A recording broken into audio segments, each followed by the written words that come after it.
My cousin manages a cinema in Helsinki, and last September this American woman walked in during a Wednesday matinee asking why everyone was sitting in complete silence before the trailers started. She looked around at the 70 people waiting quietly in their seats and announced she needed to fix the vibe. She pulled out her phone, turned the volume to maximum, and started playing her favorite podcast about organizational productivity. When my cousin asked her to stop, she said Finland must have a speaker malfunction because back home theaters encourage pre-show entertainment to keep the energy up. She tried explaining that movie theaters worldwide play music before films start, and that silent waiting rooms indicated broken sound systems. My cousin pointed to the Helsinki theater code posted at the entrance, which explicitly requests pre-show silence. She read it, paused, then said the sign was probably outdated from Soviet times when people weren't allowed to have fun. My cousin reminded her that Finland was never part of the Soviet Union. She asked if he was sure about that. The weirdest part wasn't her playing the podcast. She'd researched Finnish social norms before the trip and concluded that Finns only value silence during saunas and nature walks, not in commercial establishments where customer experience matters. She'd even brought printouts from a 1987 American business journal explaining that ambient noise increases consumer spending by 12%. When my cousin finally convinced her to use headphones, she left a 1-star review saying Finnish cinemas discriminate against people with auditory processing needs who require external stimulation. I'm a hostel receptionist in Kyoto, and this American backpacker checked in last April complaining that Japan's public transportation system violated basic human rights. He'd just taken the train from Osaka and was visibly shaken by the experience. When I asked what happened, he explained that he'd tried starting conversations with 6 different passengers and all of them had pretended not to speak English. He was certain they understood him because one woman had been reading a book in English. I explained that talking on trains is considered disruptive in Japan. He stared at me like I'd suggested people stop breathing. He said America invented the concept of public transportation etiquette and that staying silent on trains was actually a symptom of social anxiety disorder. He'd done extensive research about Japan and knew that Japanese people love making foreign friends, especially Americans, which meant their silence was actually them being shy and waiting for someone confident to break the ice. He then explained he wasn't even being loud. He was simply asking people normal questions about their lives like where they worked and whether they'd ever considered moving to America. When I mentioned that these questions might be too personal for strangers, he pulled out his phone and showed me an article from 2003 titled, "How Americans Taught the World to Network." He said networking was a universal skill and that Japanese people probably appreciated his initiative. The next morning, he complained that someone had asked him to stop talking during breakfast in our common area. He wanted to know if Japan had laws against morning conversations.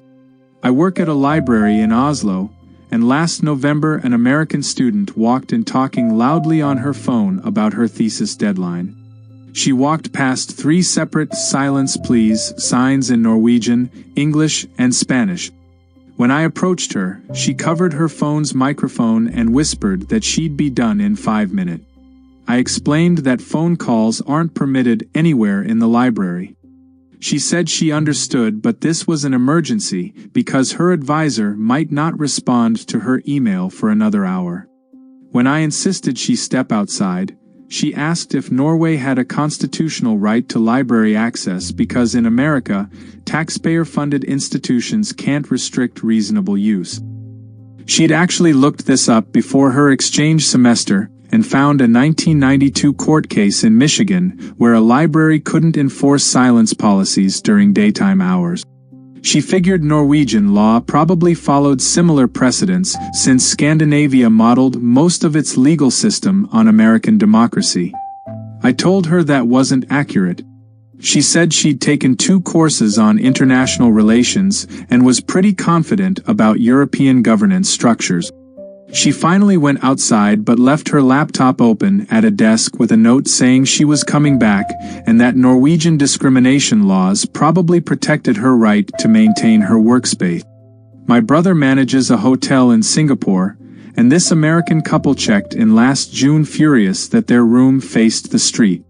They'd booked a premium suite and expected complete silence. My brother explained that Singapore is a dense city and some ambient noise is normal. The husband said he'd specifically chosen Singapore because he'd read it was the quietest country in Asia due to its strict public order laws.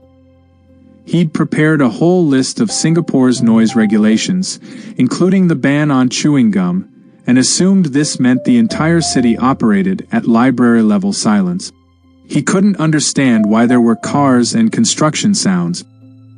He asked if Singapore's reputation for orderliness was exaggerated. When my brother offered earplugs, the husband said earplugs caused ear infections and that Singapore's tourism board should advertise accurate noise levels. He'd filed a complaint with 3 government agencies by lunchtime. The wife suggested they deserved a refund because Singapore had falsely advertised itself as Asia's premier destination for peace-seeking travelers, and she'd even seen a promotional video from 2008 that described Singapore as a tranquil garden city. My brother pointed out that Garden City referred to green spaces, not sound levels. She said semantics didn't matter when customer satisfaction was at stake. I'm a meditation instructor in Bali, and last March an American woman joined our week-long silent retreat. The entire concept is that participants don't speak for 7 days to deepen their practice. She lasted 40 minutes before asking when the talking breaks were scheduled. I explained there were no talking breaks. She said that couldn't be right because she'd paid $900 and silent retreats in California always include integration circles where participants share their experiences. She'd attended 4 silent retreats in America and knew the industry standard involved at least 2 hours of daily group discussion. I told her that Balinese retreats follow different traditions. She said traditions needed to evolve with customer expectations, and that Americans had basically invented the wellness industry, so our format was probably outdated. She then asked if she could just whisper during meals because complete silence for a week might damage her vocal cords.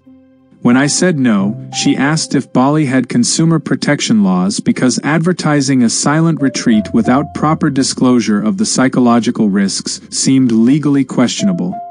She'd actually consulted a friend who was a lawyer in Arizona, and apparently forced silence for more than 72 hours could constitute psychological distress in certain jurisdictions. She left on day 2 and posted a blog titled, "Why Balinese Wellness Culture Needs American Innovation." I work the information desk at a government office in Copenhagen, and last October an American expat came in shouting about his residency application. The waiting room had 11 other people, all sitting quietly. He marched straight to my desk without taking a number and demanded immediate assistance. I asked him to take a queue number and wait his turn. He said he'd already been waiting in his apartment for 3 weeks and didn't have time for bureaucratic games. When I explained the system, he said queue numbers were inefficient compared to American-style walk-up service. He'd worked in customer service for 6 years in Texas and knew that organized chaos actually moved faster than rigid number systems. He claimed Denmark had probably copied its queue system from communist East Germany and never updated it. I reminded him that Denmark was never communist. He said he was using communist as a metaphor for excessive regulation. He then explained that in America, squeaky wheels get the grease, and that Danish culture probably appreciated direct assertiveness even if they didn't show it. When I called his number 20 minutes later, he spent 15 minutes telling me how American immigration processed applications in 72 hours, which I'm fairly certain isn't true. He wanted to know why Denmark couldn't be more like America.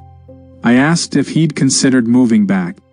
My aunt owns a cafe in Vienna, and last August an American tourist asked why there weren't any refills on his coffee. She explained that refills aren't standard in Austria. He said he'd traveled to 12 European countries and found Vienna's café culture particularly disappointing because he'd read that Viennese coffeehouses were famous for making guests feel at home. He interpreted "at home" as unlimited coffee since that's what homes provide. He'd actually researched Vienna's coffeehouse tradition extensively and discovered that in the 19th century, patrons would sit for hours reading newspapers. He figured unlimited refills must have been implied in that business model. My aunt tried explaining that the tradition involved buying one coffee and then sitting undisturbed, not unlimited consumption. He said that didn't make economic sense for modern businesses. He pulled out his phone and showed her a TripAdvisor review from 2016 where another American mentioned the lack of refills but said the atmosphere compensated for it. He felt the atmosphere didn't compensate for it. He asked if Vienna was falling behind Prague and Budapest in terms of tourist-friendly coffee policies. When my aunt said no, he suggested she conduct market research on American preferences. He left a review saying Vienna needs to modernize if it wants to remain relevant in the global tourism economy.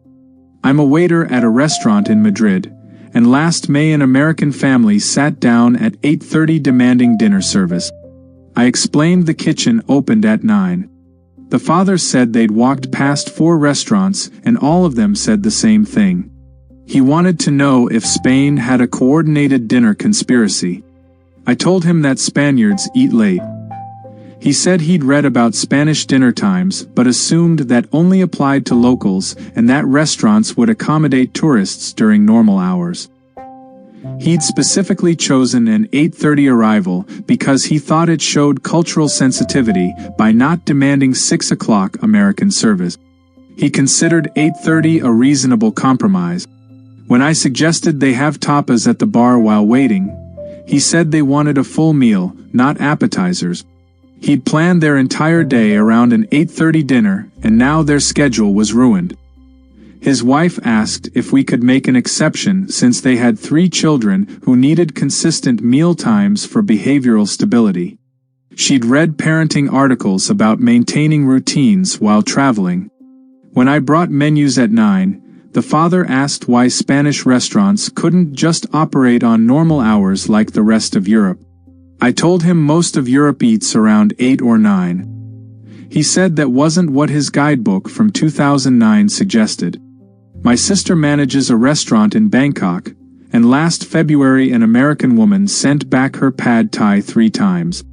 First because it was too spicy, then because it wasn't spicy enough after we remade it mild, and finally because the third version didn't taste authentic. She wanted to know why Thai restaurants in America made better pad thai than actual Thailand. She'd eaten at a place in Los Angeles that her Thai coworker recommended, and that version had perfect spice balance. She figured Bangkok restaurants had probably westernized their recipes to appeal to tourists and lost the authentic preparation method. My sister explained we were making it exactly how Thai people eat it. The woman said her coworker was Thai and would know better than us. When my sister asked where her coworker was from, she said Orange County. My sister suggested that Thai-American food adapts to American preferences. The woman said that didn't make sense because authenticity should be universal. She'd done research before her trip and learned that Thailand's tourism industry prided itself on cultural preservation. She felt misled. She asked if Bangkok had restaurant rating systems because this kind of inconsistency needed oversight. She finally ate the 3rd plate but left a review explaining that travelers should lower their expectations for Thai food in Thailand. I work at a pizzeria in Naples, and this American couple walked in last September demanding gluten-free options. We explained we're a traditional Neapolitan pizzeria and don't offer gluten-free bases. The wife said that was discriminatory against people with dietary restrictions. She'd specifically come to Naples for authentic pizza, but assumed authentic meant accommodating modern health standard. She pulled out her phone and read us statistics about celiac disease prevalence, suggesting we were ignoring 20% of potential customers. She said pizzerias in New York had figured this out and that Naples should learn from them. The husband suggested we were probably worried about recipe alterations affecting UNESCO heritage status, but that gluten-free flour was chemically identical to regular flour. He'd read a blog post about it. When I explained that Neapolitan pizza is defined by specific ingredients, he said definitions should evolve. He asked if Italy realized it was losing market share to American pizza innovation. The wife wanted to speak to whoever was in charge of Naples pizza regulations because this seemed like a violation of international accessibility standards. She'd eaten gluten-free pizza in 6 countries and felt Naples was behind the curve. They left and posted on social media about how Naples discriminates against Americans with health conditions. The wife's post got 43 likes. I'm a train conductor in Switzerland, and last April an American businessman boarded our Zurich to Geneva route and immediately started a conference call on speakerphone. 6 people in our quiet car looked up in alarm. I informed him that this was a designated quiet car. He said he understood, but this call couldn't wait because his team in New York needed his input on a product launch. When I insisted he end the call or move to a different car, he asked if Switzerland had laws against business calls. I said no, but quiet car rules are clearly posted. He said quiet car rules in America allow for brief business calls under 10 minutes. He'd traveled on Amtrak and knew the industry standards. I explained Swiss trains operate differently. He asked if Switzerland realized that business travelers drive the economy. He then explained that he'd specifically chosen Switzerland for a conference because he'd read about Swiss efficiency and assumed that meant they understood professional need. He thought the quiet car designation was more of a suggestion than a rule, like how American hotels have do not disturb signs but housekeeping knocks anyway. When I threatened to fine him, he asked how much the fine was. I said 80 francs. He handed me his credit card and continued his call. He later posted on LinkedIn about Switzerland's hostility toward entrepreneurship. My cousin drives for a rideshare company in Dubai, and last November he picked up an American woman who spent the entire ride complaining about how far everything was. She'd read that Dubai was a compact city because it was built recently with modern urban planning. She'd assumed compact meant everything within walking distance like Manhattan. My cousin explained Dubai is very spread out. She said that contradicted every description she'd read online. She'd specifically chosen Dubai over other Middle Eastern cities because she thought its modern infrastructure meant efficient density. She wanted to know why Dubai wasn't more like Singapore, which she'd also researched and decided was too humid. When my cousin mentioned Dubai's car culture, she said that seemed environmentally irresponsible for a city trying to position itself as futuristic. She'd watched a documentary about Dubai's sustainability initiatives and felt confused by the disconnect. She asked if the sheikh knew about the distance problem. My cousin said the sheikh probably knew about his own city. She said urban planning was a universal science and that American city designers could probably help Dubai optimize its layout. She left a 3-star rating saying Dubai was misleading tourists about its size.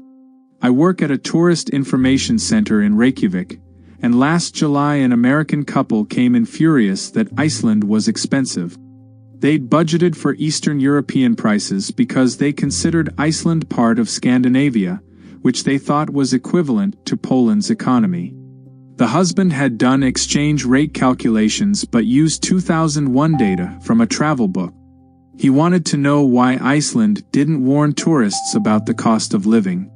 I said multiple guidebooks and websites mention this. He said he'd read those but assumed they were exaggerating, like how people say New York is expensive but you can still find affordable options. He'd expected the same range in Iceland. His wife said they'd saved for 2 years and felt deceived because Iceland's tourism board markets itself as accessible to American families. When I showed them our official pricing guides, the husband said the guides should be mandatory reading during flight check-in. He suggested Iceland should offer American tourist discounts to stay competitive with Norway. His wife asked if Iceland accepted US dollars at better rates than credit cards. I said no. She wanted to know why Iceland hadn't adopted the dollar since they use so many English words. I'm a language instructor in Quebec City, and last March an American student in my French immersion program refused to speak French outside class. She said she'd enrolled in immersion to learn French, but didn't think it was realistic to expect her to use it in real situations before she felt confident. When I explained immersion means using the language constantly, she said American language education research shows that forced speaking creates anxiety and slows learning. She'd read studies about it. She would only speak English in shops and restaurants and got frustrated when staff responded in French. She told me Quebec's tourism industry was suffering because locals weren't accommodating to English speakers. She'd been to Montreal and found it much friendlier to Americans. When I mentioned that Quebec City is more French-speaking than Montreal, she said that was exactly the problem. She felt Quebec City needed to decide if it wanted American tourism money or wanted to maintain linguistic purity. She'd posted in an expat forum about this and 12 people agreed with her. She suggested I forward her concerns to the provincial government because she felt Quebec's language laws were outdated in a globalized economy. When I told her the program required French use, she said immersion programs in Spain let her speak English at restaurants. She transferred to Montreal after 2 weeks. I work at a cultural heritage site in Petra, and last December an American tourist climbed onto a restricted ancient structure to take a photo. When our security guard stopped him, he said Instagram travel influencers do it all the time and that stone structures this old should be able to handle 180 pounds. He'd seen photos of people sitting on the treasury and assumed it was allowed as long as you weren't causing visible damage. The guard explained these sites are protected by UNESCO. He asked what UNESCO was. When the guard explained, he said he'd never heard of it and that in America, national parks let you touch most historical features as long as you don't vandalize them. He figured international sites followed similar logic. He'd paid an entrance fee and felt that entitled him to reasonable access for photos. When the guard threatened to escort him out, he said he'd traveled 8,000 miles and just wanted one good picture. He asked if Jordan realized Americans spread awareness about destinations through social media. The guard escorted him out anyway. He posted a TikTok calling UNESCO a scam organization that ruins travel experiences. The video got 74,000 views.